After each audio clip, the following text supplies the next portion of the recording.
और ख़ास तौर पर जो एमएसएमई सेक्टर है उस पर सरकार ने विशेष तौर पर फोकस किया है और ये बजट जो है वो जनता की उम्मीदों पर खरा उतरा ये बजट है, ऐसा कहना है सीएम योगी आदित्यनाथ का। अब लगातार इस जो तमाम योजनाएं, जो तमाम बातें, जो तमाम बजट का जिक्र और जो अलग अलग सेक्टर्स में आवंटन हुआ है पैसों का, अब वो ग्राउंड पर कितना एग्जीक्यूशन होगा, सबकी नजरें इस बात पर टिकी होंगी। लेकिन इन सबसे इतर रोमिता, सबसे बड़ी बात है कि आंध्र प्रदेश और बिहार को भी लेकर सामने आई, क्योंकि ये हालांकि पॉलिटिकल चीजें हैं, लेकिन इन सब से इतर आप देखिए तो इस बार के बजट में बिहार और आंध्र प्रदेश को एक बहुत बड़ा अमाउंट जो है वो आवंटित किया गया है। क्योंकि आंध्र प्रदेश की अगर हम बात करें तो लगभग 15,000 करोड़ रुपए आंध्र प्रदेश को दिया गया है। वहीं अगर हम बात करें बिहार की तो लगभग वहां पर 30,000 करोड़ से भी अधिक का अमाउंट जो है वो बिहार के लिए दिया गया है। और वो कहेगी कि हम इतने किसानों को खेती करने सिखाएंगे ऑर्गेनिक, ये आएगा उस पर पैसा चला जाएगा। वो इसका ये देखना कि किस मद में पैसा जाएगा। डायरेक्ट किसानों को लाभ देना है तो उसकी फसलों की कीमतें देनी पड़ेगी, उसके लिए प्रावधान करना पड़ेगा। आप उसको पानी फ्री दे दो तो सीधा लाभ किसानों को मिलेगा। आप उसको सस्ता फर्टिलाइजर दे दो, दवाइयाँ दे दो।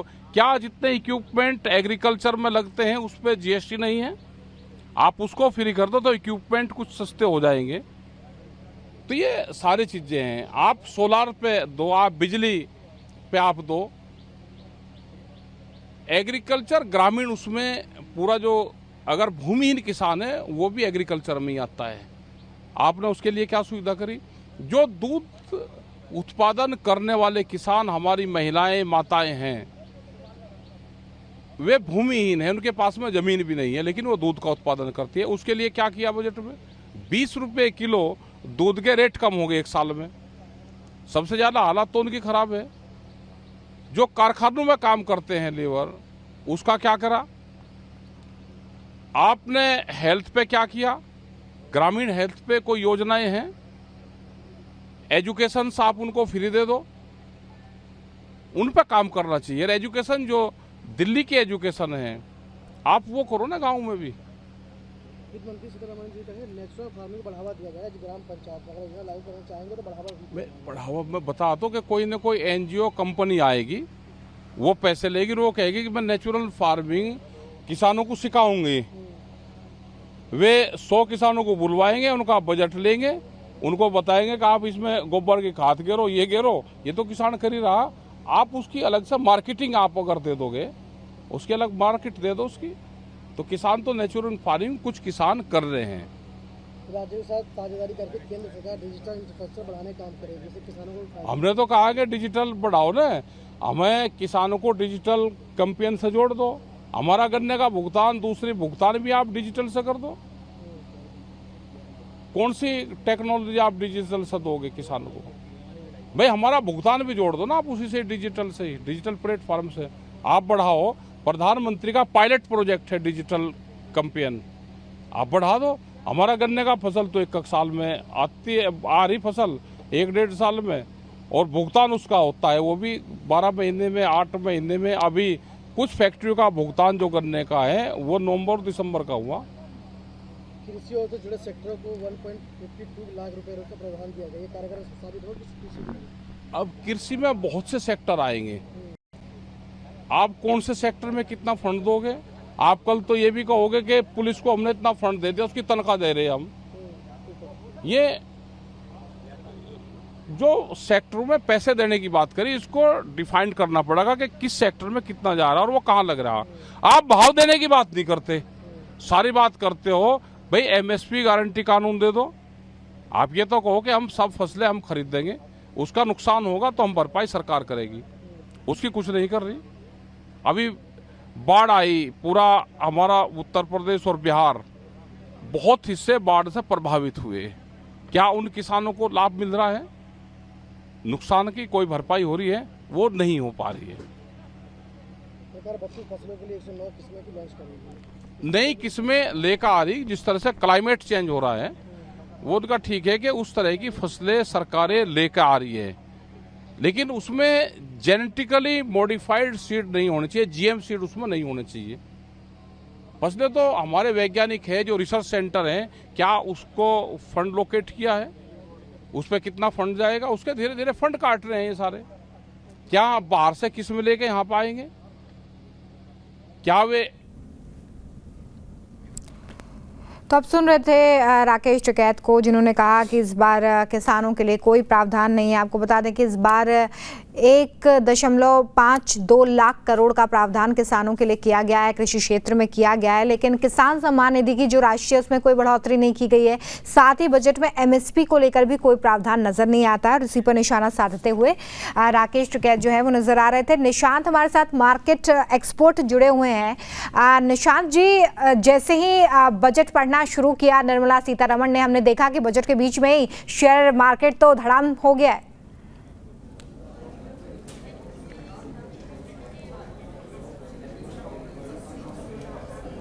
हाँ जी,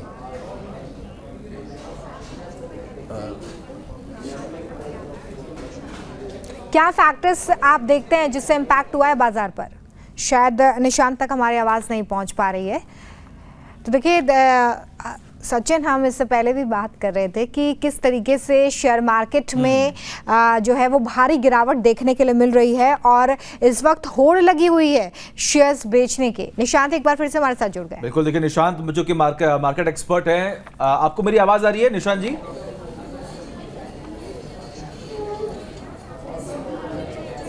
हाँ जी, हाँ जी, आ रही है आपकी आवाज। निशांत जी, सवाल हमारा यही कि एक तरफ हाँ जी, बोलिए बोलिए। इसको इस तरह से रखूंगा कि अगर आप ओवरऑल, हाँ जी, हाँ जी, ये जो बजट अनाउंस हुआ है वो ऑब्वियसली एक जनता का बजट है। इसमें काफ़ी प्रोस्पेक्ट्स दिए गए हैं एमएसएमई को, एंटरप्रेन्योर्स को, न्यू स्टार्टअप्स को। पर जब भी आप मार्केट की बात करें तो ये लिस्टेड कंपनीज है जो एक अलग सेक्टर में आ जाती है। देयरफॉर अगर हम बात करें कि किस तरह से मार्केट का, उसमें एक अमेंडमेंट डायरेक्ट टैक्स में किया गया है जो long term capital gains, short term और लॉन्ग टर्म कैपिटल गेंस के अमेंडमेंट्स के लिए बात करी गई है। उसका जो इम्प्लीकेशन है उससे जो short term capital gains long term capital gains जो 10% देता उसको 12.5% किया गया है। इसका पूरी तरह से जो इम्पैक्ट आ रहा है उसके कारण मार्केट में हम थोड़े बदलाव देख रहे हैं, क्योंकि एक जो 2.5% का भी इम्पैक्ट है वो काफ़ी बड़ा हो जाता है। स्पेशली अगर हम कहें कि फॉरेन इंस्टीट्यूशन इन्वेस्टर्स है जो इन्वेस्ट कर रहे हैं, तो फिर वो उनके लिए जो इतना मार्जिन भी है वो काफ़ी बड़ा हो जाता है। दूसरा कुछ बदलाव करे गए हैं शॉर्ट टर्म कैपिटल गेंस में, बट वो लिस्टेड वाले में नहीं है, अनलिस्टेड सिक्योरिटीज़ और अदर एसेट्स में है। In addition to that there are certain transactional taxes which have been identified. तो ओवरऑल उसका इम्प्लीकेशन ये हो रहा है कि शायद ये बजट को ठीक से पढ़ने में टाइम लग रहा है, उतने में जो हम कहते हैं कि निशांत जी, यहाँ पर मैं आपसे ये समझना चाह रही हूँ कि एक आम व्यक्ति जिसने शेयर मार्केट में निवेश कर रखा है, इस वक्त वो चिंतित है कि मार्केट लगातार गिर रहा है। कैपिटल गेन जिसका जिक्र आप कर रहे हैं, ज़रा बहुत ही आसान भाषा में हमारे दर्शकों के लिए समझाइए कि जिन लोगों ने अपना पैसा मार्केट में लगाया है उनका अगर पैसा घट रहा है, मार्केट गिर रहा है, तो इसके पीछे क्या वजह है, क्या समझे वो?